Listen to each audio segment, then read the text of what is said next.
Hi, good evening. My name is Eric Osiris. I'm a high school teacher in Autonomous University of Hidalgo, and today we are going to read a book. It's called The Little Prince. Chapter 2. So I lived my life alone, without anyone that I could really talk to, until I had an accident with my plane in the desert of Sahara 6 years ago. Something was broken in my engine, and I had with me neither a mechanic nor any passengers. I set myself to attempt the difficult repairs all alone.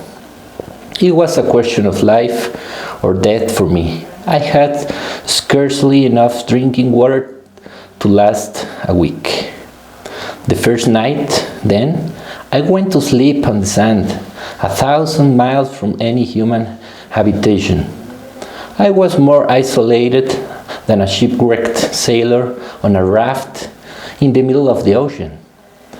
Thus, you can imagine my amazement at sunrise when I was awakened by an odd little voice. It said, "If you please, draw me a ship."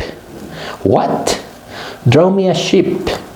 I jumped to my feet, completely thunderstruck. I blinked my eyes hard. I looked carefully all around me, and I saw a most extraordinary small person who stood there examining me with great seriousness. Here you may see the best portrait that later I was able to make of him, but my drawings is certainly very much less charming than its model.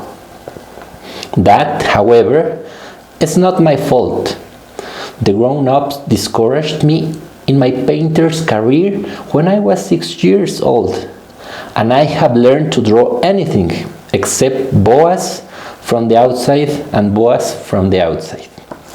Now I started at this sudden apparition, with my eyes fairly starting out of my head in astonishment.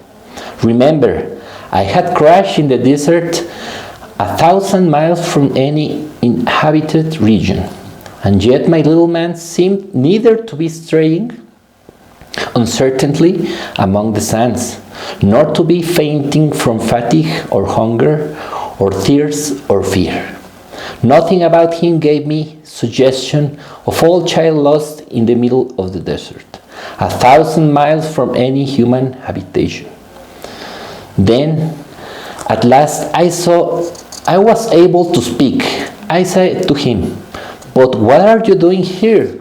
And in answer he repeated, very slowly, as if he were speaking of a matter of great consequence, "If you please, draw me a ship."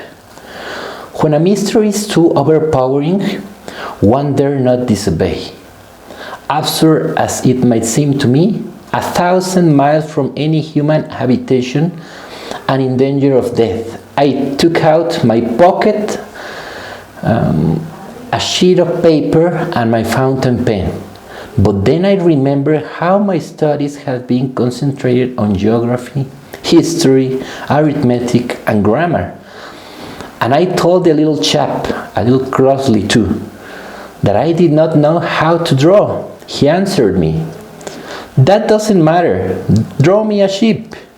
But I had never drawn a ship, so I drew for him one of the two pictures I had drawn so often. It was that of the boa constrictor from the outside, and it was astounded to hear the little fellow great in wit.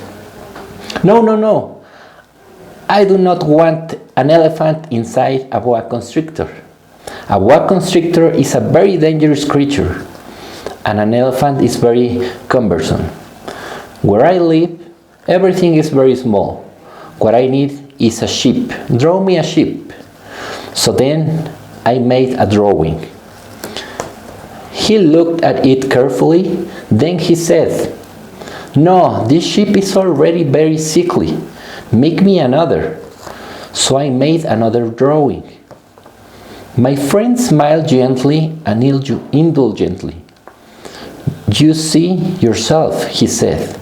"That is not a ship. This is an arm. It has horns." So I did my drawing over once more. But it was rejected too, just like the others. This is one too old. I want a ship that will live a long time. But this time my patience was exhausted, because I was in a hurry to start talking my engine apart. So I tossed off this drawing, and I drew out an explanation with it. This is only a box. The ship you asked for is inside. I was very surprised to see a light break over the face of my young judge. That is exactly what I wanted it. You think that this ship will have to have great deal of grass? Why?